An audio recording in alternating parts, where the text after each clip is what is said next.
Hello AstonMTBers, this is the 5th video in this series about the Nicolai Saturn.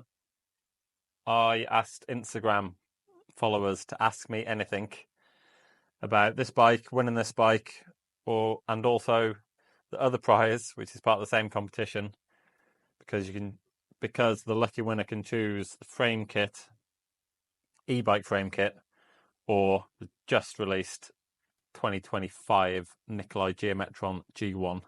The competition is for those products, but the lucky winner is free to do any upgrades they want. If they want to pay themselves to upgrade from the frame kit to the complete bike, they can. If they want to change the Geometron full bike from a GX to an X01 Eagle, they can. If they want to change different brakes or anything to your preference, you can do that.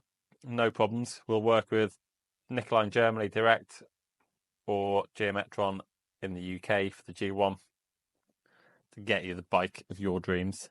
So let's get to it. First question, Nicola Bergamo. Did you manage to try the new Geometron? No, I didn't, because it's not out yet. I believe they're shipping in July if you get your order in early. I don't think there'll be major changes in the ride quality from the old one to the new one. Most of them seem like changes of keeping up with new standards, offering a wider range of options in terms of travel and chainstay length and overall bike setup. So I won't be getting one of those because there's too many other things to try and get and test. Again, with this channel, I've got this bike luckily to test. Normally I buy all the bikes myself, so it's quite restrictive to what I can do. I don't have a massive budget, so I've tested the G1 in the past. Amazing bike. Still the only production mountain bike I would really recommend. G1 from Geometron in the UK. Those guys are amazing. Solid bike. Loads of setup options. Those guys are really into the tuning and the setup. They'll work with you to get your bike working perfectly on the trail, which there's a lot more really to be said for the setup and the after sales and the tuning than the actual bike, really. A lot of people make a good bike, and a lot of people put posh, sexy parts on a frame, but what really matters on the trail is how well it's set up to you and your riding style and your body type. Second question, Terra Oscar. Saturn! Not really a question. Third question, BST Holt. Why didn't Nikolai use the G1 platform for the M.G.U? I don't know that.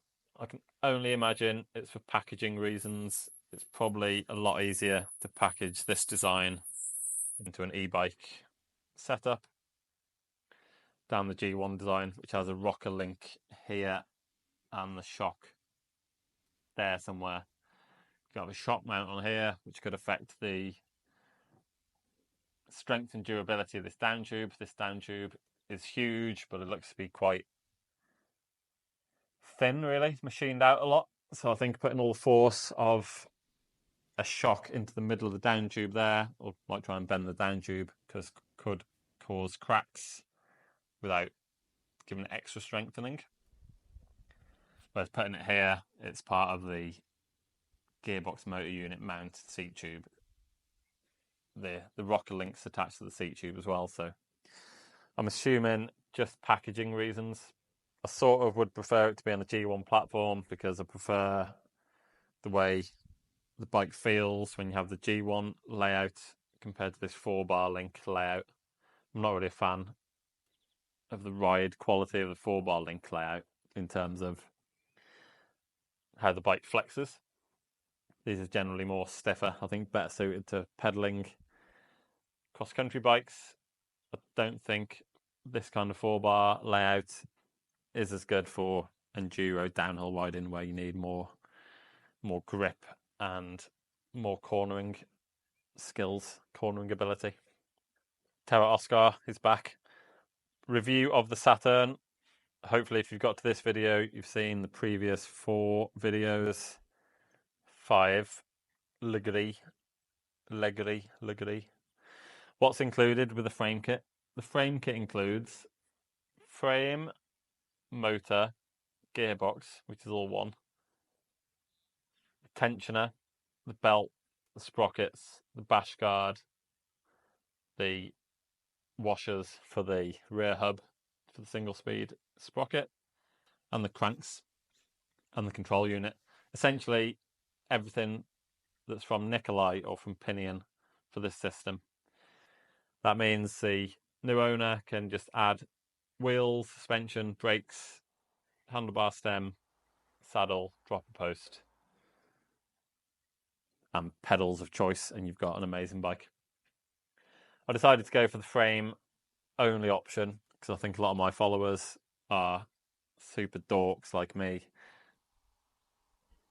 and they might want something specific. They might want specific suspension or brakes, or they might want to spend a lot more money on posher wheels or trick stuff brakes or any of those other options that you can get. So yeah, frame kit, then build whatever you want onto it.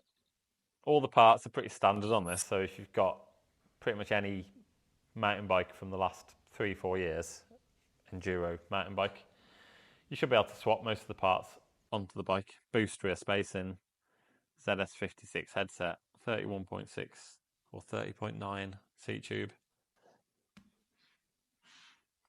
Yeah, pretty easy stuff to finish off. Derbuki, strange name, Derbuki. How's a belt drive compared to a chain? I absolutely love it. It is about the same price as a chain, 110 euros for a belt. So comparative to a top end SRAM chain. The sprockets are about 80 euros, I think. So a little bit more than a sort of a single chainring, but a lot less than a full cassette to change. Plus, the belt drive should last a lot longer than a chain. This setup should last, I don't know, 20,000, 30,000 kilometers. Belt drives have ridden all the way around the world, 18,000 kilometers with no problem. You don't need to oil it. You don't really need to clean it. It's self-cleaning. It's really quiet because it's not made out of metal. It doesn't slap on your frame. You don't need frame protection. Love the belt drive. And this bike really, I think this bike could this system is available on other bikes.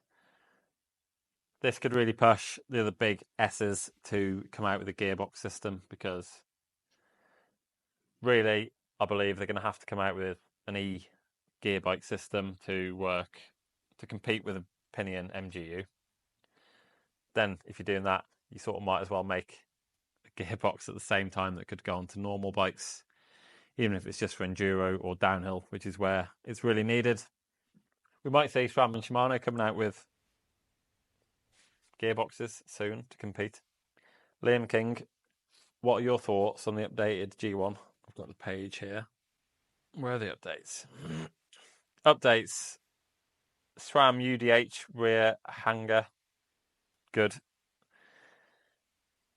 I don't particularly think we needed to move to this transmission UDH system, but it is better.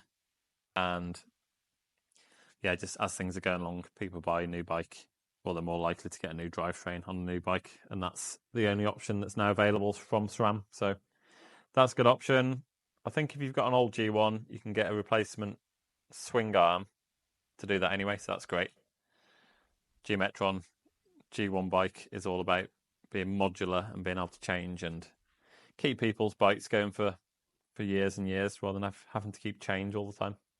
Updated head tube, ZS56 straight head tube. That's a good upgrade to the G1. Just gives you more options for fine-tuning the reach or the angle using headset cups. Better chain slap improvement. Really good for the G1. That was a bit of an issue in the past. A lot of chain slap. Needed some work with some rubber tape. Again, that's why the belt chain slap disappears. The updated frame standards on the G1. Slightly different design, language. That's just personal preference, really. Sort of a more modern look with the top tube and this gusset piece here. What else have they changed? Full external brake hose is the same, that's good. Threaded 73mm wide BB, really good. Replaceable inserts throughout the frame, really good. Straighter seat tube for longer dropper. Yeah, if you can get a longer dropper in, that's good. With the also the lower, slightly lower top tube on the G1. Rear wheel travel options. They've now got 3 shock options, so you can have from 142 travel up to 200 with different shocks. Really happy about this. If you saw my Nikolai G1 Ultimate from 5 years ago, I made my G1 into a 210mm travel beast of a bike, which ever since I had that bike, I didn't see the point in going to a shorter travel bike. I think that bike was pretty revolutionary, really. Like higher BB, mullet wheels, slack head angle, dual crown fork for enduro at the time, 200mm travel, 210mm travel. So yeah, that's now an official option on the G1. So that's great. I'm not saying it's my fault, but they've gone for a longer travel option, so you can build the G1 from stock as 200mm travel downhill enduro super beast of a bike. Bike of the future. Well, the bike of when I did it, it was a bike of the future. Now it seems to be more like a bike of the now. I've seen quite a few followers making similar kind of bikes and loving them. Everything else looks the same, except the anti-rise is a bit higher, so it should give you slightly better chassis stability under braking. That was one thing I wasn't a huge fan of on the G1. The better you tune the bike, the less of a problem that becomes. So if you get a G1 from the Geometron guys with a good setup, the anti-rise should make less of a difference. But yeah, I prefer anti-rise to be a bit higher, 100% ideally. What else? Chainstay lengths. They have added chainstay length options. There's still 5 frame sizes, and extra large can go up to 480mm chainstay length, which is something I was asking for when I had my G1 and it wasn't available. So I ended up building the common style with the 495 chainstay and then my Edgery bikes. So chainstay length now goes from 446 to 480. I think that's really good. That can go on any front end, I believe. So I think that's good for anybody who wants to try out the longer chainstay. Everything else looks about the same. Doesn't have the BB height on the geometry chart, but I imagine that is the same. I can't remember what the question was now. What are your thoughts on the updated G1? All look like good upgrades to me. Looks really good. Leisure speed. Is this the best e-bike you've ever ridden? Yeah, without a doubt. Really good geometry, modern geometry. A lot of the early e-bikes I had were poor, bad, old school cross-country bike geometry. Really good. Extremely silent. Feels solid. Quiet. Belt drive. Yeah, just amazing. Absolutely amazing. Yeah, easily the best e-bike I haven't ridden. I haven't really had an e-bikes for a couple of years. The Specialized Kenevo should be sort of a competitor. The Pole Sonny Voima, probably good competitors, both with traditional drivetrains. Haven't tried either of those, but this is the best one I've ever ridden by far, and basically no interest in spending my own money now on any bike, any e-bike with a derailleur. Just can be a waste of time and money. But I would like to try and get a Voima or a Sonny if anyone has one. Now the Pole have gone out of business to compare against this. Or also the new Kenevo should drop any minute. Maybe it'll be nice to get one of those if they're affordable. Noritaka 83. I love it. I want one. Not a question, but I agree with you completely. My answer is yes. Get one. Slim Al. More brands seem to be creeping into the 450 CS chainstay area. How is the front to rear weight bias? Really good. I prefer a bit longer, but I'm a tall rider on a long, large frame. I've just got completely used to those long chainstays now. This is still great, still really stable. You get some added stability from the e-bike weight. do prefer the longer chainstay, but I ride very fast trails around here, a lot of bike park. All the trails around here are fast. I like to do steep technical climbs. Longer chainstay helps for that. I'm a tall rider. I prefer the weight corners with a longer chainstay. All those things. Yeah, I think the short chainstay thing was a fad, and I think people were completely wrong in how it makes the bike handle. I believe the longer chainstay corners better in every situation, and even makes it easier on tighter corners, in my experience. It's more difficult to manual, but my BMX manuals around the pump track really well for mountain biking, down a mountain and down a bike park. Longer chainstay for me is better. Roscoe rides bikes. I have a G1. Should I win another or the GMU? GMU, absolutely, without a doubt. 2 G1s next to each other would be nice, but you might as well have an e-bike and the normal one. Bernie Kayaker. Have you tried the Nicolai e-bikes with a Rohloff hub? Yeah, I had one. It was featured on GMBN, Steve Jones riding up the impossible climb. It was like a shopping bike with really big pannier bags and mud guards and lights. Absolutely amazing, that bike. The Rohloff hub, that was fantastic, really good. Similar really in terms of performance to this, except the hub was on the rear wheel, which isn't good for your suspension action. It's like a 1.5 kilo, I think, those hubs. So a lot of weight on the back wheel. Moving it to the centre. But yeah, really good for commuting, commuter bikes, or bike packing, that kind of thing. The electric Rohloff is really good. Carlito Chidegenere. Belt plus mud. How does it go? Fantastic. Way better than the chain. As I've described already. Self-cleaning. Pushes all the mud out, the way the teeth are shaped and the way the belt's shaped. The more you pedal, the more it cleans out. Get home from a long ride. Sprockets are completely polished, clean. Amazing. Yeah, belt for mud and mountain biking. No-brainer if you've got a gearbox. Absolute no-brainer. Hail Kale. Thoughts on it being near impossible to get your hands on an E-gearbox bike unless you're a Euro bike company? I don't really have any personal thoughts on it, except that's just the way things go sometimes. These Pinion's a German brand, making the motors in Germany. That's just what happens. I believe that, I'm not sure the name of the group that owns Bulls, Flyer, Rottwild, Simplon. Some big corporation that owns those brands, and I think they had some kind of exclusivity agreement on the Pinion M.G.U for the first year. I don't know the details of that. I assume you put in a big order and then you can negotiate having exclusivity for a certain amount of time. Big business. Pinion's now owned by Porsche, and they're really sort of pushing into the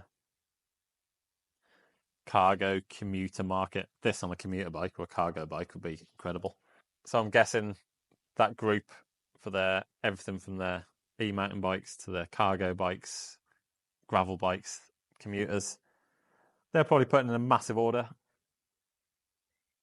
There is a minimum order quantity, because I asked about buying one to make a custom bike. I'm not allowed to say what it is, but there is a minimum order quantity that would definitely put me out of the possibility of getting one. I guess a brand like Nicolai Saturn, I guess that number of bikes is something that they would be just on the limit of doing. So yeah, that's why it's not possible to get them in the US. And at the moment, this e-bike's not available in the US because I think it's because the battery isn't regulated or signed off. I don't know what the word is. Certified for the American market. So they're my thoughts on it. It just is what it is. Sorry, rest of the world. The Germans have absolutely killed it with the gearbox, and then that means we get it first. Marcus Nes 4. Are you going to test the new G1? Like I said before, probably not. A lot of bikes I'd like to get. I've already tested the G1. I think all the upgrades they've made will be sort of really good, small improvements. But I buy all the bikes myself on this channel, except this one, which came by chance. So I'm not going to specifically test the new G1, but I can say confidently it's going to be better than before, and it's really been the best bike for years for all-around mountain biking. The only bike I would buy myself, really, production bike, and the only bike I'd recommend to other people to buy, really. Uncleon 2 wheels. Any way to use the Dorado Pro on the new G1? I'm not sure exactly. It depends on your wheel size and your headset of choice. But the Dorado is a mistake by Manitou. The standard crowns only let you ride a head tube up to about 110, I think. Please don't quote me on these numbers. But short head tube, the drop crown was or is only available in the longer offset version, which nobody wants either. I think it's a 56mm offset, which nobody wants.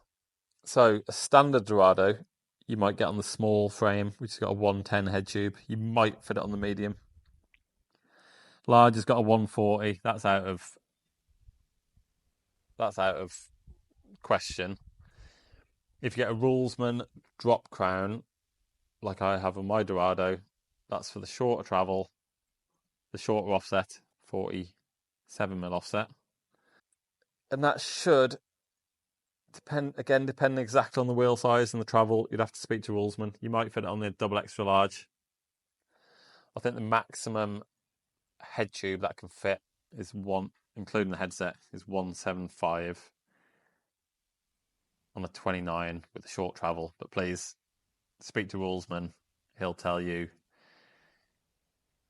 You tell him your travel, your wheel size, your frame, and he'll work out if it'll fit on your bike. So you should be able to fit the Dorado Pro on the new G1, which will be a nice fork to go on that bike. That's it. That's the end of the Ask Me Anything questions. There's about 18 questions there, I think. Hope you enjoyed it. Any more questions down below in the comments and I'll try to answer them. If you're interested in this bike and you missed the other videos, there's 4 videos available on my YouTube channel to watch. And yeah, you can currently win a frame kit the same as this, or Nikolai G1 complete bike. Support independent reviews. The more tickets I sell, I just reinvest back into buying more bikes. So if we sell a lot of tickets for this, then I'll be able to buy some more interesting test bikes. They're very expensive to buy, but it does give me the opportunity to test things independently and not be biased in any way from what I would like to say about them. End of the video. Thank you and see you soon.